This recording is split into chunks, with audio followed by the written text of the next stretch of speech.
empezar más una serie de videos para el taller de figura humana, donde la idea es hacer un estudio un poquito más profundo de las partes. Así que acá les comparto el primero.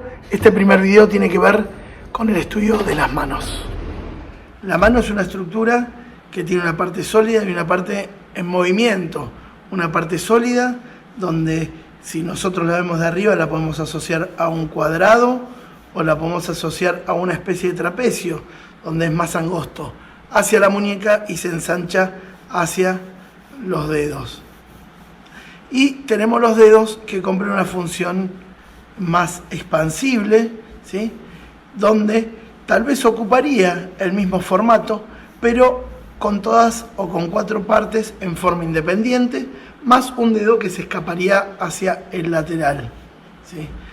Esos dedos están armados por una estructura ósea que está armada por distintas falanges, ¿sí?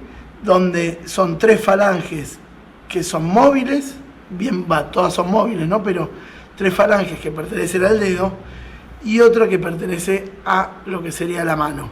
En este caso vamos a dibujar el dorso. Esa mano, ¿sí? Esa primer falange o esa falange que está envuelta en la mano va a compartir con las otras falanges, ¿sí? Como su dinamismo. Digamos, los dedos van a ser independientes, pero esta parte va a funcionar solo más para lo que es cerrar, abrir y tal vez alguna pequeña tensión en envolver. Pero van a funcionar como una parte casi plana, ¿sí? Casi como si fuese una misma o un mismo hueso, por decirlo de alguna forma. Esos huesos están unidos a diferentes huesos de la muñeca, ¿sí? Que no voy a caer ahora a nombrarlos porque me interesa más caer sobre la mano.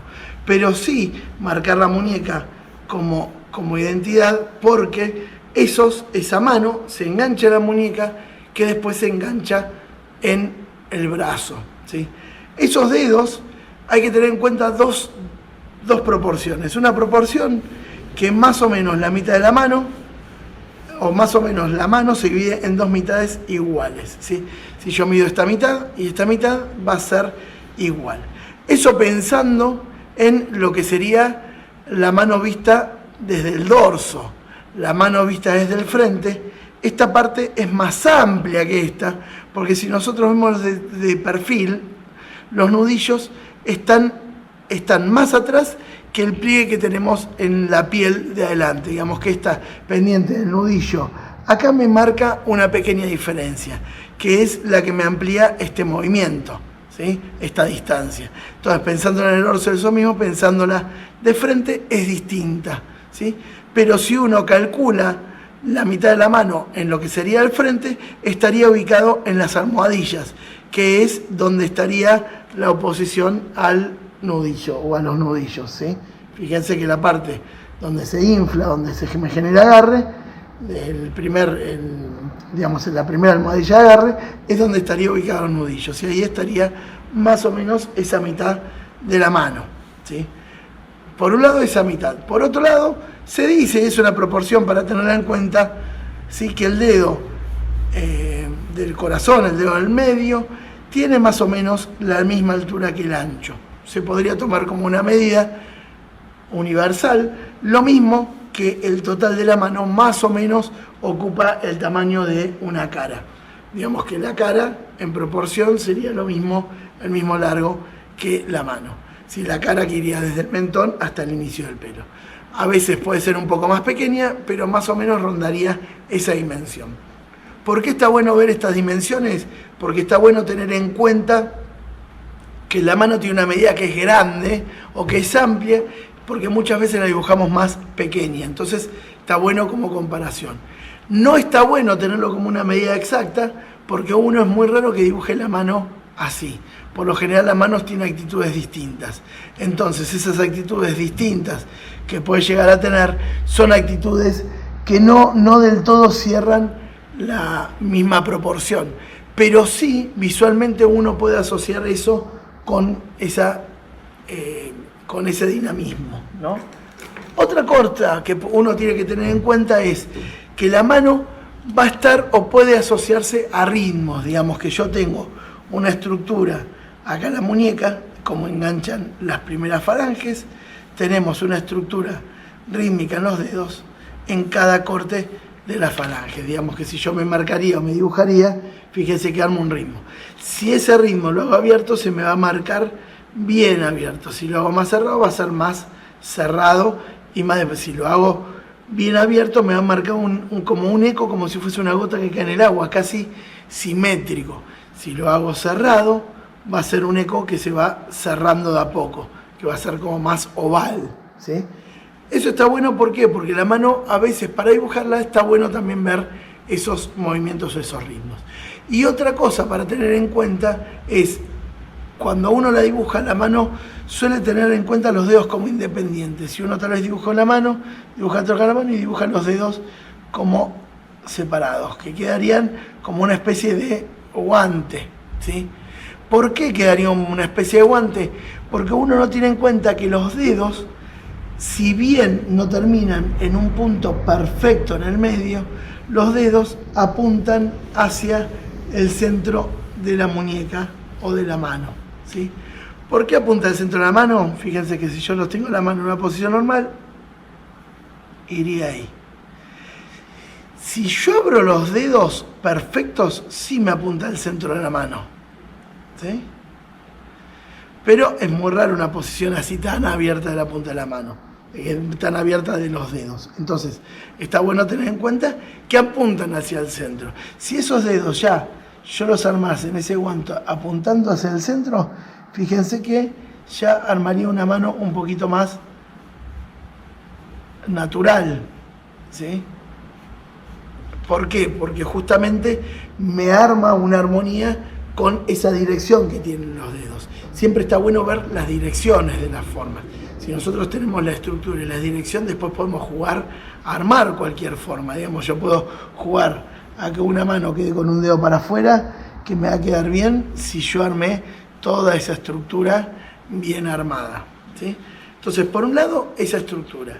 Por otro lado, después, la carnación de esa estructura. Digamos, esa estructura es volumen, digamos, tiene un volumen y tiene un espacio. Ese espacio es un espacio que en los dedos se suele dar de más ancho a los nudillos hacia más finito hacia los dedos, ¿sí? Como dijimos en el dorso, es más finito hacia la muñeca, ¿sí? Fíjense que si yo ya armo esta estructura, ya me estaría armando bien esa idea de... Bueno, acá me quedó muy separado el dedo porque lo dibujé muy rápido, pero estaría como esa estructura armada. El dedo lateral nace casi de la muñeca y si nos fijamos llega más o menos, eso se compararía en cada mano, a la altura de los nudillos, ¿sí? Ahí estaría aproximadamente armada una mano. Si marcaría los pliegues de las manos, esos pliegues estarían en este lado armados por un movimiento, ¿sí? ¿Sí? Que tiene que ver con la extensión y el cerrar el dedo, ¿sí? A un ritmo. Y estaría armando las formaciones óseas de los nudillos. Ahí me quedaría esa mano estructuralmente armada. Pero también, y se asocia un poquito a esta idea de los ritmos, también hay que tener en cuenta que la mano no solo es esa silueta y esa estructura, sino también tiene un volumen. Los dedos tienen un volumen circular. Entonces a veces uno, cuando dibuja una mano, podría plantear los nudillos como óvalos, los dedos como círculos, ¿sí?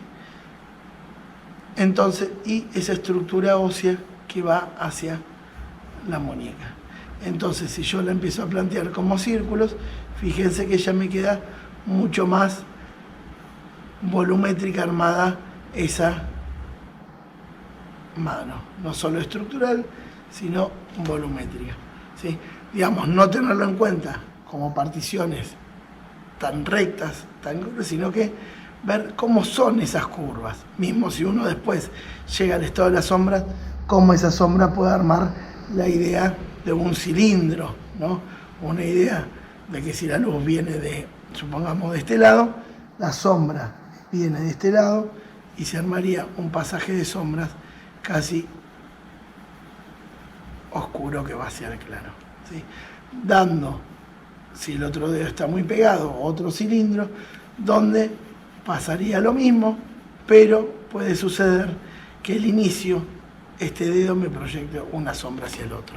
Y empiezan a dialogar las luces y sombras, pero siempre con esta idea de volumen, ¿no? Hay que tener siempre la idea de volumen porque es muy interesante para después lo que es el sombrado y para jugar con más realidad a esa forma, para que la mano no quede chata y tome esa tridimensión, pensando que nosotros estamos haciendo en un dibujo un pasaje de la tridimensión a la bidimensión, tratando de lograr características que tienen o que tengan que ver con esa tridimensión para darle más realidad. Por un lado sería esa parte estructural. Por otro lado, las manos, como decía, no todas las manos tienen esta postura. Acá tengo un ejemplo de esta postura, ¿no? Fíjense, los nudillos nacen, o las formas nacen hacia el medio, ¿sí? Fíjense que si yo marcaría como en transparente esta mano, iría hacia ahí, ¿sí?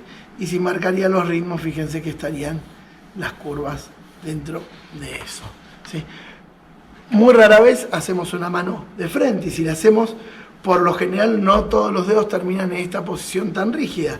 Por lo general los dedos se acomodan achicándose hacia el más pequeño, no es como que una mano por lo general se relaja achicando, por lo general siempre más pequeña, es muy raro que se relaje así, siempre se relaja achicando los dedos más chiquitos hacia los dedos mayores. También cuando uno agarra, va a agarrar dependiendo de la forma, pero por lo general agarra como más fuerte con los dedos de abajo y con el dedo pulgar, digamos, como que arma ese dedo, esa formación como más fuerte con esos dos, y el resto de los dedos sigue abrazando y acompañando. ¿Por qué digo que no todas las manos están armadas así? Porque nosotros empezamos a jugar con perfiles, ¿no? Si yo tengo una mano de perfil, voy a tener la idea de caja de la mano, que acá no se las hable, pero que es una idea que da el tercer volumen, la otra forma volumétrica. La mano, si yo la veo en plano, tiene esa forma, tiene esas direcciones, tiene esos volúmenes circulares, pero tiene un espesor si la veo de chica. Entonces, la mano, si yo la vería en un escorzo como de frente, sería una especie de cubo que se va alargando, que tiene una parte más armada y que tiene los dedos hacia adelante. Así que yo armaría en una forma de cubo, se armaría la mano, una forma simple y exagerada, se armaría así, ¿sí? Teniendo un volumen entre el dorso y la parte frontal de la mano. Si yo lo vería eso en una posición más armada de la mano, supongamos, yo acá tengo la caja, tendría los dedos, ¿sí? Y como diría, los dedos tomarían una forma independiente cada uno por su individualidad que tiene, pero a la vez siempre hay un diálogo entre ellos, ¿sí? Voy acá a armar el dedo gordo de la mano, ¿sí? Y algo del dorso. Fíjense que yo lo que hice es armé el espesor, armé el ancho de la mano, ubiqué los dedos en forma simple, ¿sí? Casi como si fuesen huesitos. Si quiero puedo armar con circulitos las puntas y ya voy teniendo como esa idea de volumen, ¿sí? Puedo comparar, ver si un dedo está a la misma altura. Yo lo estoy relacionando con una imagen que tengo acá. Puedo comparar si un dedo está a la misma altura que el otro para darle estructura, para comparar y asimilarme a esa mano. Pero ¿qué va a pasar acá? Cuando una mano empieza a tomar independencia y se va volviendo de perfil, donde se ven volúmenes distintos, muchas veces se dice que el escorzo o la superposición de ese escorzo de mano, esa superposición de dedos, termina dando la lectura total, donde tal vez lo que más me importaría de esa mano definir es ese primer dedo, ¿sí? Ese primer dedo, ese diálogo de ese primer dedo con el segundo dedo, ¿sí? Que me van a armar cómo va a ser esa mano. Y el resto de los dedos, ¿qué va a suceder? más allá que lo hagas tal cual o no la imagen, van a acompañar esa primera lectura de dedo, ¿sí? ¿Por qué? Porque son dedos que completarían la lectura. Son importantes, porque todos los dedos son importantes, pero lo que va a dar la importancia de la mano va a ser ese primer dedo, va a ser el que dé, esos dos primeros dedos, los que den la posición, los que den la actitud de la mano y los que den la dirección de cómo se arma esa mano, ¿sí? Fíjense que yo definiendo eso ya defino, obviamente defino un dedo más y voy definiendo más todavía, ¿sí? Puedo marcar los nudillos, fíjense que ahí los fui marcando, ¿sí?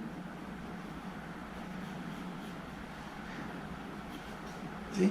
Ahora, fíjense que si yo el último dedo hago un disparate y lo hago para acá,